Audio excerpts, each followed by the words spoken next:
আসসালামু আলাইকুম রহমতুল্লাহি ওয়া বারাকাতুহু।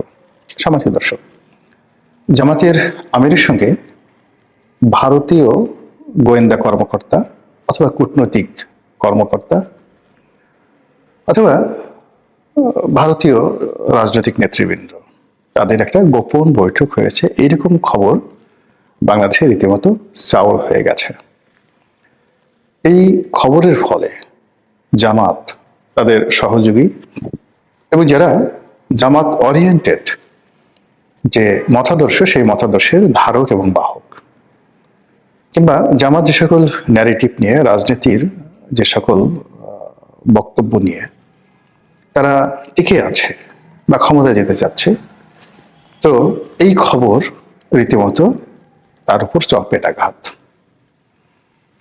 আমেরিকার রাজনীতিতে ওয়াটারগেট কেলেঙ্কারি, যেটি রিচার্ড নিক্সনের ক্ষমতাকে চ্যালেঞ্জ জানিয়েছিল এবং সারা পৃথিবীতে তোলপাড় সৃষ্টি করেছিল।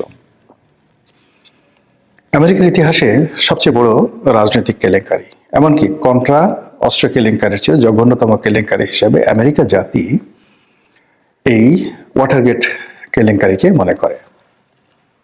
এখন ঘটনা কিন্তু তেমন কিছু নয়, কিন্তু আপনি যখন রাজনীতি করবেন, রাজা হবেন, রাজা কখনো পশুর মতো আচরণ করে না। রাজা কখনো নিষিদ্ধ প্রাণী, নোংরা প্রাণীর মতো আচরণ করে না। শিয়াল, বেজি, সজারু, গন্ডারের মতো রাজা কখনো আচরণ করে না। রাজার আচরণ বাঘের মতো, সিংহের মতো। শিয়াল, কাক এগুলো সব চোর, অন্ধকারের নিশাচর প্রাণী, বাদর, এদের মতো কখনো রাজা আচরণ করতে পারে না। এই যে একটা থিওরি, সেই থিওরিটিকে অপমান করেছিলেন রিচার্ড নিক্সন এবং তার যে ইলেকশন পরিচালনা কমিটি তারা। আপনারা জানেন যে আমেরিকাতে দুটো রাজনৈতিক দল রয়েছে, ডেমোক্র্যাট এবং রিপাবলিকান। রিচার্ড নিক্সন ছিলেন রিপাবলিকান দলের প্রার্থী এবং প্রেসিডেন্ট। তো নির্বাচন হচ্ছে, আর রিপাবলিকানদের যে প্রতিদ্বন্দ্বী ডেমোক্র্যাট, তাদের একটি নির্বাচনী জনসভা হচ্ছে, গোপন জনসভা হচ্ছে। কোথায়? একটি হোটেলে, ওয়াটারগেট নামক একটি হোটেলে। তো সেখানে ডেমোক্র্যাটরা কি আলোচনা করে গোপনে, সেই বিষয়গুলো জানার জন্য রিচার্ড নিক্সনের যে সকল নির্বাচনী কর্মকর্তা আছেন, তারা ওই জমানাতে 1970 সনে আধুনিক এতটা ডিভাইস ছিল না, তারা সেখানে একটা টেপ রেকর্ডার স্থাপন করেছিল। পরবর্তীতে সেই টেপ রেকর্ডারটি ধরা পড়ে এবং তদন্তে বের হয়ে আসে যে এই কাজ রিপাবলিকানরা করেছে, অর্থাৎ প্রেসিডেন্ট নিক্সন করেছে। অমনি সারা আমেরিকার রাজনীতির ইজ্জতের উপর ঘা লাগে। চারিদিকে শুধু সি সি রব পড়ে যায় যে মানুষ এত খারাপ হতে পারে, কারো ব্যক্তিগত, প্রাইভেট, প্রতিপক্ষের গোপন বিষয় জানার জন্য এতটা নীচতা, এতটা খারাপ কাজ কোনো রাজনীতিবিদ করতে পারে, এটা 70-এর দশকের আমেরিকার জনগণ কল্পনাই করতে পারেনি। এবং এটাই হলো ওয়াটারগেট কেলেঙ্কারি। তো সেই দিক থেকে আপনি যদি এই ওয়াটারগেট কেলেঙ্কারির মূল থিমটা ধরেন, সেটা হলো আপনি রাজনীতিবিদ হিসেবে যা বলবেন সেটা ধারণ করবেন, সেটা বিশ্বাস করবেন, সেটা বাস্তবায়ন করবেন। মুখে একটা বলবেন, অন্তরে একটা ধারণ করবেন। এই মুনাফিকই ওয়াটারগেট কেলেঙ্কারির মতো কলঙ্কময়। আপনি দেখাবেন মূলা, ঢুকাবেন কলা, দেখাবেন কচু, খাবেন ঘেঁসু। এই যে জিনিসগুলো, এই জিনিসগুলোই রাজনীতিতে ওয়াটারগেট কেলেঙ্কারি সমপর্যায়ের। বাংলাদেশের জামাত, তাদের দুটো রাজনীতির মূল এজেন্ডা রয়েছে। একটা হলো তারা ভারতের আধিপত্যবাদকে অস্বীকার করে। দ্বিতীয়ত হলো যে তারা ভারতের যে উগ্র হিন্দুত্ববাদী রাজনৈতিক দল বিজেপি, তাদেরকে মনে করে বাংলাদেশের জন্য হুমকি। বর্তমান নরেন্দ্র মোদী সরকারকে তৃতীয়ত তারা ঘৃণা করে, এই কারণে যে বাংলাদেশের ফ্যাসিবাদী হিসেবে তাদের দৃষ্টিতে যে শেখ হাসিনা সরকার ছিল, তারা ক্ষমতাচ্যুত হওয়ার পর নরেন্দ্র মোদী সরকার তাদেরকে সেখানে আশ্রয় দিয়েছে। এরপর জামাত মনে করে যে 1971 সনের যে যুদ্ধটি, এই যুদ্ধটি মূলত ভারত বাংলাদেশের উপর চাপিয়ে দিয়েছে এবং পাকিস্তান বাংলাদেশ মূলত ভাই ভাই, নিজেদের মধ্যে একটি ভাতৃঘাতী সংঘাত হয়েছিল, অভ্যন্তরীণ সংকট। এটা বহিঃশত্রু হিসেবে ভারত এখানে ইন্টারভেন করে, আক্রমণ করে বাংলাদেশে একটা মুক্তিযুদ্ধ তারা চাপিয়ে দিয়েছে। কাজেই তারা 1971 সনে রাষ্ট্রের পক্ষে থেকে দেশপ্রেমের কাজ করেছেন এবং তারা যে যুদ্ধ করেছে ভারতীয় বাহিনীর বিরুদ্ধে, সেক্ষেত্রে ভারত হলো আগ্রাসী বাহিনী আর জামাতের আল-বদর, আশ-শামস এবং রাজাকার তারা হলো মুক্তিযোদ্ধা। এটা জামাতের বিশ্বাস। তারা মনে করে যে আগামীতে যদি মর্যাদা নিয়ে দাঁড়াতে হয় রাজনীতিতে, তাহলে ভারতের এই দাদাগিরি, আধিপত্যবাদ এটি রুখে দিতে হবে। এবং যদিও আমরা এখন স্বাধীন হয়ে গেছি, তবুও স্বাধীন রাষ্ট্র হিসেবে পাকিস্তানের সঙ্গে সর্বোচ্চ বন্ধুত্ব করতে হবে এই ভারতের আধিপত্যবাদ মোকাবেলা করার জন্য। এই হলো তাদের বিশ্বাস। এবং এই বিশ্বাসের বাইরে তারা আরো মনে করে যে বাংলাদেশ একটি ইসলামিক প্রজাতন্ত্র হতে পারে, অথবা ইসলামিক এমিরেটস হতে পারে, জাস্ট লাইক আফগানিস্তান, সংযুক্ত আরব আমিরাত, কিংবা একেবারে নিদেন পক্ষে তুরস্কের মতো একটি উদারনৈতিক ইসলামিক দল দ্বারা এদের শাসিত হতে পারে, এরদোয়ানের মতো। এই মডেলগুলো নিয়ে তারা এগোয়। তারা রাজনীতির ফিলোসফি হিসেবে তারা ইখওয়ানে মুসলিমিন যে সংগঠনগুলো আছে, মুসলিম ব্রাদারহুড যে সংগঠন আছে, তুরস্কের এবি পার্টি আছে, তাদেরকে তারা মনে করে যে জামাত ইসলামী এইরকমভাবে আসলে কাজ করতে চায়। নেতা হিসেবে তারা সৈয়দ কুতুব, মুসলিম ব্রাদারহুডের যে 50-এর দশকে সামরিক বিপ্লব ঘটিয়েছিল, সেই সৈয়দ কুতুব তাকে মনে করে। তারপরে কারজাভি, ইউসুফ কারজাভি এরকম একজন ইন্টেলেকচুয়াল রয়েছেন, তাকে তাদের আধ্যাত্মিক নেতা মনে করেন।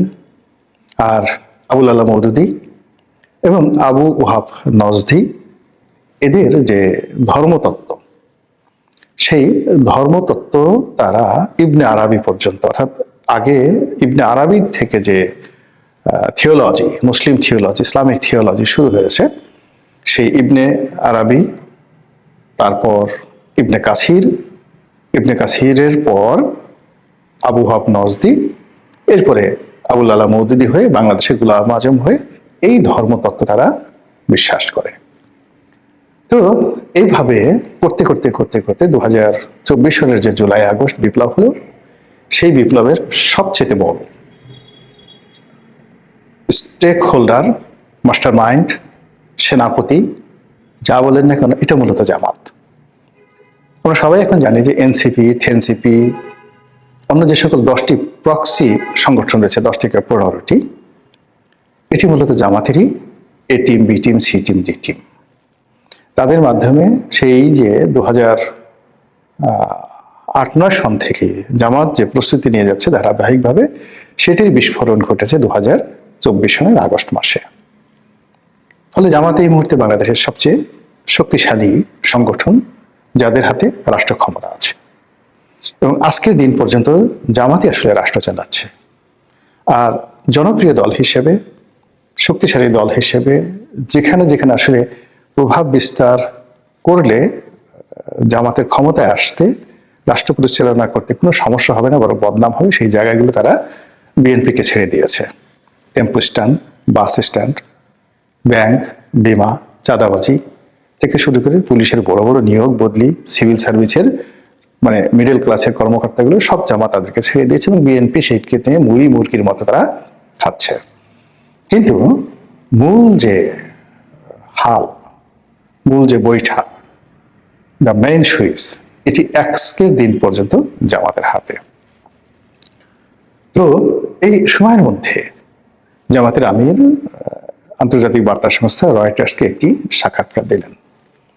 তিনি সাক্ষাৎকারটি কেন দিলেন, কিভাবে দিলেন, এটা আমার মাথায় ঢুকছে না, বা এটার আদৌ প্রয়োজন ছিল কিনা আমি জানি না। সম্ভবত ঈর্ষা তাদেরকে পেয়ে বসেছিল।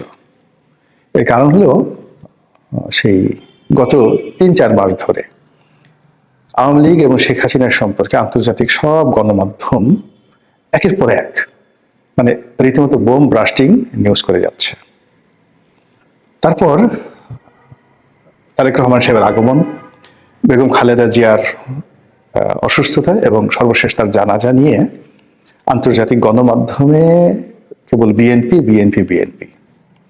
এর ফলে জামাতের সম্ভবত ইগোতে লেগেছে এবং এই কারণে হয়তো হতেও পারে, নাও হতে পারে, রয়টার্সের সঙ্গে জামাতের আমির একটি সাক্ষাৎকার দিয়েছেন এবং সাক্ষাৎকার দিতে গিয়ে তিনি নিজে ইচ্ছা করে হোক বা রয়টার্সের যে সাংবাদিক তার প্রশ্নের ফাঁদে পড়ে হোক, যেভাবে হোক তিনি একটি কথা বলে ফেলেছেন। সেই কথাটি হলো ভারতীয় কূটনীতিবিদদের সঙ্গে বা ভারতীয় কর্মকর্তাদের সঙ্গে তার একটা গোপন বৈঠক হয়েছে এবং সেই গোপন বৈঠক তিনি গোপন রেখেছেন এই কারণে যে ওই বৈঠকের যারা কর্তা তারা বলেছিলেন যে এটি যেন প্রকাশ্যে না বলা হয়, অর্থাৎ ভারতীয় কর্তৃপক্ষ জামাতের আমিরকে নিষেধ করেছিলেন।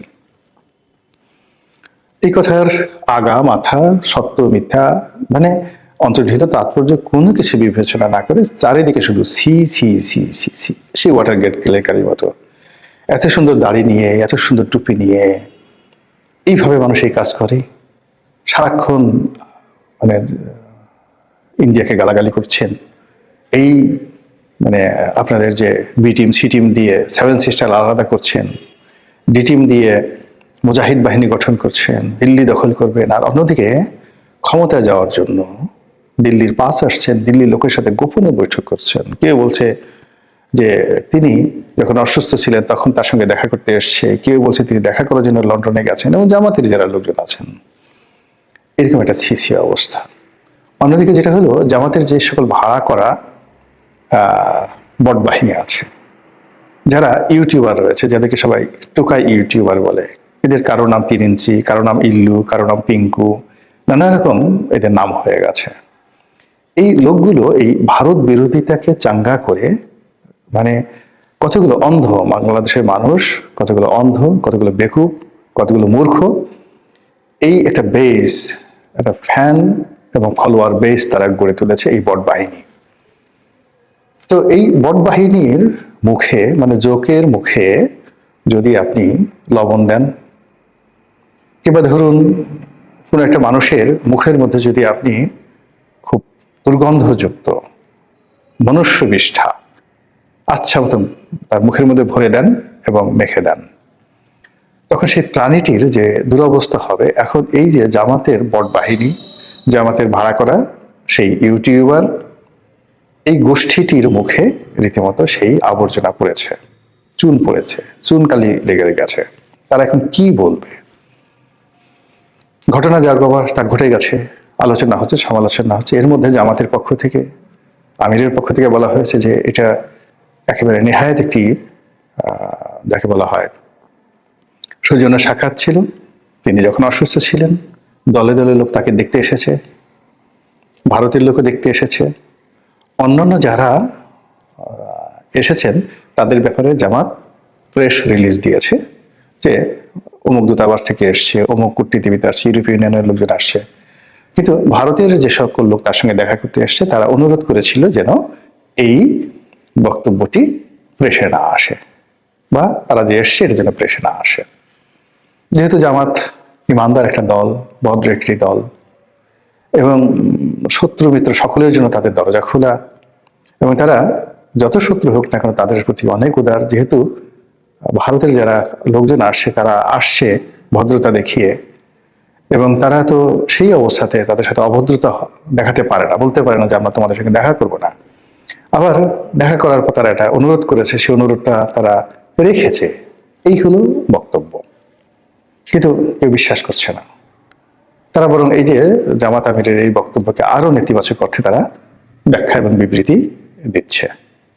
সব মিলিয়ে মানে জামাতের জন্য এই যে এই সময়টি একের পর এক, এই যে হাদির মৃত্যু, বেগম জিয়ার মৃত্যু, তারেক রহমান সাহেব বাংলাদেশে আসা, এই রয়টার্সের সাথে সাক্ষাৎকার দেওয়া, এরপরে প্রধান বিচারপতির সেই শপথ গ্রহণ উপলক্ষে ডক্টর মোহাম্মদ ইউনূসের বঙ্গভবনে যাওয়া, বঙ্গভবনে যাওয়ার পর সেখানে শাহাবুদ্দিন চুপ্পু সাহেবের যে ভাবসাব, তার মুখের হাসি এবং তার যে হাঁটা চলা, সব মিলিয়ে জামাত গত 17 মাস ধরে যে স্বাচ্ছন্দ্যে চলছিল, যে একটা গন্তব্য তৈরি করে ফেলেছিল এবং যেভাবে একটা সরকার গঠন করার জন্য তারা আশাবাদী হয়ে পড়েছিল, যেভাবে তারা এটি খেলাফত কায়েমের চিন্তা করেছিল। সব মিলিয়ে এই রয়টার্সের সাক্ষাৎকারের মাধ্যমে যে ঝামেলা তৈরি হয়েছে, যে দন্যতা প্রকাশ পেয়েছে, যে রাজনৈতিক কেলেঙ্কারি তৈরি হয়ে গেছে, এটি সম্ভবত তারা সামাল দিতে পারবে না।